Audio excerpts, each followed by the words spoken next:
रघुपति राघव राजा राम, मोदी को संग मोदी देवा। इस गिरफ्तारी को आप किस तरीके से देखती हैं कि गिरफ्तार किया जा रहा है, लोकसभा चुनाव करीब है और इस तरीके की असंवैधानिक गिरफ्तारी हो रही है? देखिए, ये लोकतंत्र की हत्या है सरासर, और पहले भी हमारे 3-4 नेताओं को इन्होंने बंद कर रखा है।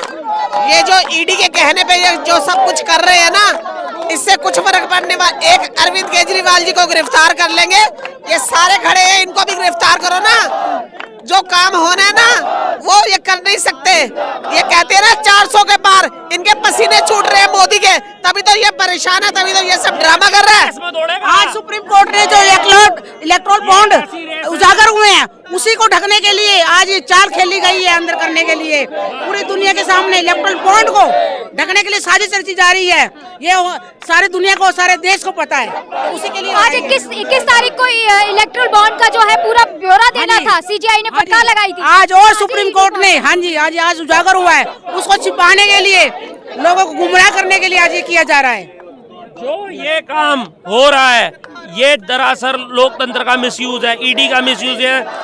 आप ये चीज देखो कि जो चीज आज इलेक्शन होने लगे हैं, इलेक्शन में इनके अकाउंट फ्रीज कर रहे हैं, आज हमारे चीफ मिनिस्टर साहब की अरेस्टिंग कर रहे हैं। ये सब लोकतंत्र का मिसयूज हो रहा है और कुछ भी नहीं हो रहा। ये सारे गुंडागर्दी सब बीजेपी वालों का है, बीजेपी बुरी तरह डरे हुए बीजेपी वाले, बुकलाए हुए, इसलिए अभी चुनाव नजदीक आने वाला है, इसलिए टारगेट बना रहे हैं। बिल्कुल बिल्कुल बिल्कुल बिल्कुल बिल्कुल। ये मोदी सिर्फ ये चाहता है कि ये रेस, इलेक्शनों की रेस अगर चल रही है तो ये सिर्फ एक अकेली रेस में मैं ही चलूं और मैं ही जीतूं।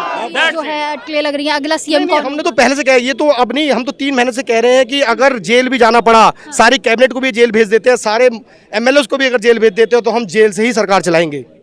हम जेल से सरकार चलाएंगे। हाँ जी, जेल से सरकार चलाएंगे।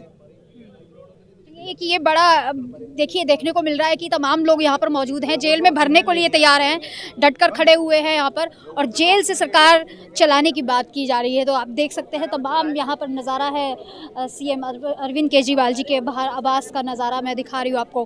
तमाम लोग यहाँ पर मौजूद हैं, अभी तक डटे हुए हैं। देखिए 10:30 का टाइम है, रात का टाइम है, और जिस तरीके से CRPF खड़ी हुई है, मौजूद खड़ी हुई है, आपको ये दिखा दूँ, छावनी बना दिया गया है पूरा। लेकिन एक चीज़ देखिए, आपकी लोकतंत्र की किस तरीके से हत्या की जा रही है। पहले हेमंत सोरेन, अब अरविंद केजरीवाल जी। तो तमाम जो विपक्ष है वो जेलों में नजर आ रहा है। पता नहीं लोकसभा चुनाव किस तरीके से लड़ा जाएगा, सामने कोई है ही नहीं पार्टी में, आप देखिए।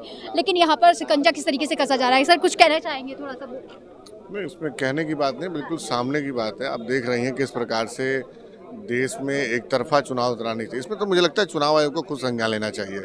ऐसे गंभीर मामले में जब एक मामला कोर्ट में ऑलरेडी चल रहा हो और किसी प्रकार के कोई आरोप ऐसे सिद्ध भी नहीं हुए हों, और तमाम ऐसे जो पहले के एक्यूज हैं उनको आपने जेल में डाल दिया, और उसके बाद आपकी चार्जशीट पे चार्जशीट, सप्लीमेंट्री चार्जशीट, कोई क्रोनोलॉजी नहीं है, कोई तुक ही नहीं है। जिसको मर्जी उठाया जेल में डाल दिया, आप अपोज करते जा रहे हो। अभी पीछे आपने सुप्रीम कोर्ट के कुछ जजेस की टिप्पणी सुनी होगी, उसमें कहा था कि किसी को असीमित समय तक आप जेल में नहीं रह सकते। तो कम से कम कोई एक बेस तो होना चाहिए। कम से कम मैं मानता हूँ ईडी को एक प्रेस कॉन्फ्रेंस करके ये जवाब देना चाहिए कि ऐसे किस तरीके के आरोप हैं, क्योंकि जनता भी तो जानना चाह रही है इस बात को। देखिए, इलेक्शन के दरमियान में किसी चीफ मिनिस्टर को अरेस्ट करना, ये उसकी छवि को खराब करने की बराबर है। किसी भी चीफ मिनिस्टर को इलेक्शन जब पीरियड चल रहा है उस समय ही ईडी छापामारी कर रही है, इसके पहले कहाँ थी ईडी? और दूसरी बात ये सनसेट और सनराइज भी तो ध्यान रखना चाहिए कि अरेस्टिंग किस समय हो रहा है। अरेस्टिंग का ये टाइमिंग नहीं है according to law, according to age पर लॉ। हम आई एम एडवोकेट।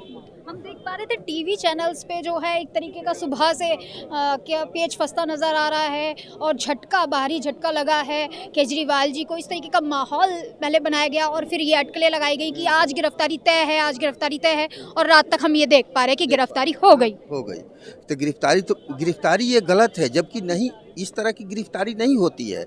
जबकि ईडी को गिरफ्तार करने का एक समन दिया, हाई कोर्ट में पिटीशन लगा है, जब 22 अप्रैल तक उनको दिया गया है समय हलफनामा फाइल करने के लिए, तो फिर अरेस्टिंग करने वाली बात कहाँ से थी?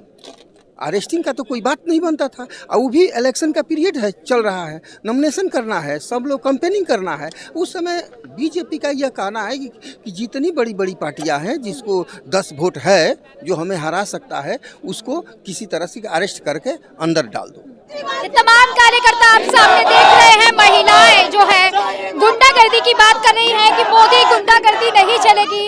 तो यहाँ पर आप देख सकते हैं, ये देखिए, ये जब लोग यहाँ पर बैठकर जब नारे लगाने लग गए तो पुलिस किस तरीके से यहाँ पर आ गई है इन लोगों को हटाने के लिए। देखिए, जबकि अरविंद केजरीवाल जी के घर के सामने का ये नजारा है, उनके आवास के सामने का ये जो है पूरा मैं आपको दिखा रही हूँ।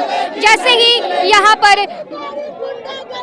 यहाँ पर लोगों ने नारे लगाने स्टार्ट किए, चालू किए, तो आप देख सकते हैं पुलिस किस तरीके से हरकत में आ गई और तमाम सीआरपीएफ जवान जो है वो हरकत में आ गए। यहाँ पर आप देख सकते हैं। नहीं चलेगी, नहीं चलेगी, नहीं चलेगी, नहीं चलेगी। जिंदाबाद जिंदाबाद जिंदाबाद जिंदाबाद जिंदाबाद जिंदाबाद जिंदाबाद जिंदाबाद जिंदाबाद जिंदाबाद। रघुपति राघव राजा राम, मोदी को सद्बुद्धि दे भगवान, दे भगवान, दे भगवान, मोदी को सद्बुद्धि दे भगवान। रघुपति राघव राजा राम, मोदी को सद्बुद्धि दे भगवान।